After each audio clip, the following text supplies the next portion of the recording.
안녕하세요. 오랜만에 뵙는 것 같아서 더욱 반갑습니다. 이슈이스타 시작하겠습니다. 어제 한국 윤석열 대통령 취임식 보면서 새삼 느낀 게 중국이 콧땡으로 봉쇄되니까 서울의 하늘이 저리도 맑아질 수 있구나. 뭔가 한미동맹의 중요성에 대한 인식이 재정립되면서 막힌 구분도 뚫리는 거 아닌가 하는 그런 생각을 해봤습니다. 오늘은 그런 김에 외신들이 전하고 있는 윤석열 대통령의 취임 반응을 모아봤습니다. 우선 조금 괴이하다 해야 할까? 영국 가디언지의 보도부터 살펴보면요. 제목이 Claims of Shamans and Curses as South Korea's President shuns official residence입니다. 그대로 직역하면 새로운 한국 대통령이 관절을 기피하며 무당의 주장과 저주 이야기가 난무하다라는 제목입니다. 더 가디언 기사에서는 윤석열 당선자가 대대로 내려오는 대통령 관저인 청와대를 버리고 국방부로 관저를 이동했다고 했고요. 그와 퍼스트 레이디가 부당과 점쟁이의 말을 듣고 청와대가 아닌 다른 곳으로 거처를 정했다는 소문을 공식적으로 부인할 지경에 이르렀다고 했습니다. 기사는 김건희 여사가 점술가의 소개로 윤 대통령을 만나게 됐다는 소문이 난 상태다. 이런 가십성 기사와 자극적인 제목으로 눈길을 끌었습니다. 대표 좌파 매체 CNN은 윤 대통령 취임 소식보다는 북한과의 새로운 대결 국면에 집중했습니다. 윤 대통령은 보수적인 정치 신인으로 표현한 게 특징이고요. 또 취임사에서 북한의 위협적인 핵 프로그램의 협상 타결을 추구하겠다는 공언과 북한이 핵무기를 포기할 경우 경제를 개선하겠다는 담대한 계획을 제시하며 한국의 새 대통령으로 취임했다고 전했습니다. 역시 윤 대통령과 띠댁과는 펜스와의 잦은 만남도 있었고 모종의 밀약이 있지 않았나 싶습니다. 2년 안에 북한과 관련해 대단한 뭔가가 터질 것 같은 촉이 오는데요. 이놈의 촉 맞으면 안 되는데 아니 맞으면 좋은 건가요? 어쨌든 AFP는 이날 한국의 새 대통령 윤석열은 누구인가 라는 제목으로 윤 대통령의 과거와 정책 등을 살폈습니다. 매체는 윤 대통령은 수년간의 섬세한 외교를 포기하고 북한에 대해 강경히 대할 것을 맹세하면서 세계 10대 경제대국을 다룬 외교와 정책 방향으로 이끌 준비가 되어 있다는 듯 보인다고 평가했습니다.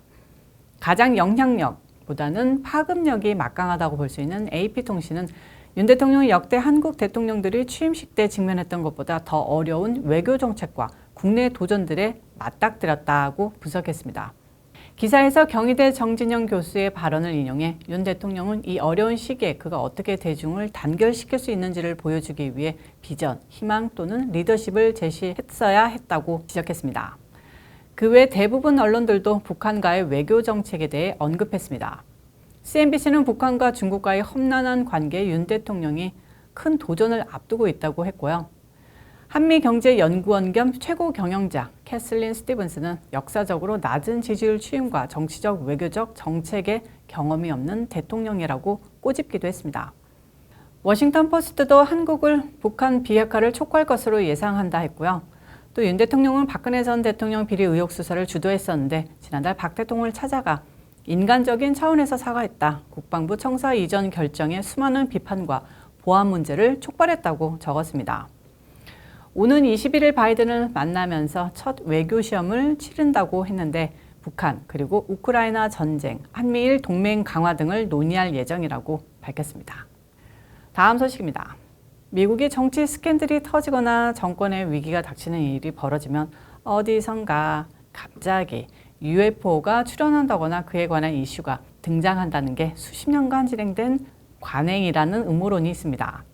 수상스럽게 하필이면 이때 인플레와 경기 침체로 나라가 결단나기 직전인데 우크라이나 전쟁이 해결 기미가 지나지도 않고 있는 이때 연방의회가 50여 년 만에 처음으로 미확인 비행물체 UFO에 대한 공개 청문회를 개최한다고 합니다.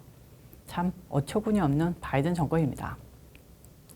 뉴욕타임스는 연방하원정보위원회 산하 대테러 방첩소위원회가 오는 17일 국방부 고위 관리 2명을 출석시켜 미확인 비행 현상 UAP에 대한 질의를 할 예정이라고 보도했는데요. UAP는 미군이 UFO 대신 사용하는 용어입니다. 민주당 소속인 애덤 쉬프 하원정보위원장은 우리 시대의 가장 큰 미스터리를 조망하고 과도한 비밀주의와 각종 추측을 깨트리는 것이 청문회의 목표라고 설명했습니다. 애덤 쉬프, 유명한 좌파 정치인인데요. 지금 그게 궁금합니까? 어떻게 하면 망해가는 나라를 구해낼 수 있을지 그게 더 미스터리인 것 같은데요. 청문회는 로널드 몰트리 국방부 차관과 스콧 레이 해군 정보부국장이 출석한다는데요. 이분들도 자괴가 들 것 같습니다. 앞서 국방부와 다른 정보기관들은 지난해 6월 의회에 UAP에 대한 9페이지 분량의 분석 보고서를 제출했는데요. 당시 보고서에 따르면 2004년부터 17년간 군용기에 관측된 144건의 UAP 중 풍선으로 확인된 한 건을 제외하고는 정체가 미확인으로 분류됐습니다. 다만 당국은 목격된 UAP가 미국이 개발하는 비밀 무기가 아니고 적국이 개발 중인 기술이라고 단정할 정보도 부족하다고 덧붙였습니다. 미국 의회가 미확인 비행체나 비행 현상에 대한 청문회를 여는 것은 지난 1970년 미국 공군이 UFO가 국가 안보에 미치는 영향을 조사한 블루북 프로젝트를 마무리한 뒤 처음인데요. 그 당시도 흑인 폭동의 베트남전 반대 여론이 미국을 나락으로 몰아가던 때였죠. 참 가지가지 않은 미국 정치권 소식이었습니다. 끝으로 기쁜 소식 하나 전해드리겠습니다. 소셜미디어 트위터를 인수한 일론 머스크가 트럼프 대통령의 트위터 계정에 대한 영구정지 결정을 철회하겠다고 밝혔습니다. 좌파들은 설마 그럴 리 없어 라고 난리지만 머스크와 대통령의 고리가 사실상 확인되는 순간이 아닐 수 없습니다. 머스크는 이날 파이낸셜 타임스 주최 퓨처 오브 더 카 컨퍼런스 연설을 통해 이같이 말했다고 보도됐는데요. 머스크는 트위터의 트럼프 계정 정지는 대통령의 목소리를 잠재우지 못했고 오히려 정치적 우파들 사이에서 그의 견해만 증폭시켰다며 도덕적으로 잘못됐고 완전히 바보 같은 조치였다고 말했습니다. 좌파들의 비도덕적인 무능함을 까대는 거죠. 자칭 표현의 자유 절대주의자인 머스크는 앞서 440억 달러 규모의 트위터 인수 거래를 성사시키면서 트위터의 콘텐츠 규제를 비판했고 표현의 자유가 보장되는 플랫폼으로 전환하겠다고 여러 차례 공언했습니다. 그러면서 대통령에 대한 규제 철회는 설마 했는데 바이든과 모든 좌파들이 우러르는 지구 최대 부자 1, 2위를 다투는 머스크가 트럼프 편일 리가 없다는 현실 부정에 빠져 있기 때문이었습니다. 하지만 여러 경로를 통해 입증되고 있는 건 머스크가 제2의 대통령을 꿈꾼다는 것인데요. 얼마 전에 소개한 터커 칼슨부터 론 드산티스, 기타 등등 우파의 인물들이 끊임없이 몰리고 있습니다. 한편 머스크의 이날 발언으로 조만간 머스크가 트럼프의 트위터 계정을 복원시킬 것이라는 관측이 유력하게 제기되고 있습니다. 대통령의 트위터 계정은 지난해 1월 6일 지지자들의 의회 난입 사태 직후 폭력 행위를 선동할 수 있다는 사유로 영구 정지됐고 그는 계정 복원을 요청하는 소송을 진행해 왔는데요.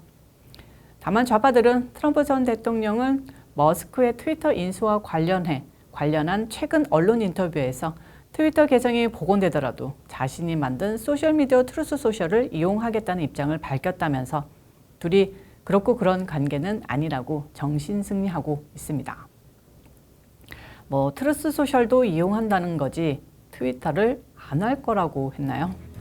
아무튼 두 영웅들이 한자리에 설 날을 상상해 보면서 오늘 순서 마치겠습니다. 이슈 시다는 여기까지입니다. 시청해 주셔서 감사합니다. 오늘도 변함없이 좋아요, 구독, 알림 설정까지 꾹꾹꾹 눌러주시고요. 광고 시청도 꼭 부탁드리고 영상 하단에 있는 땡스를 이용해서 많은 후원도 부탁드리겠습니다. 저는 또 다음 영상에서 찾아오도록 하겠습니다. 빠이.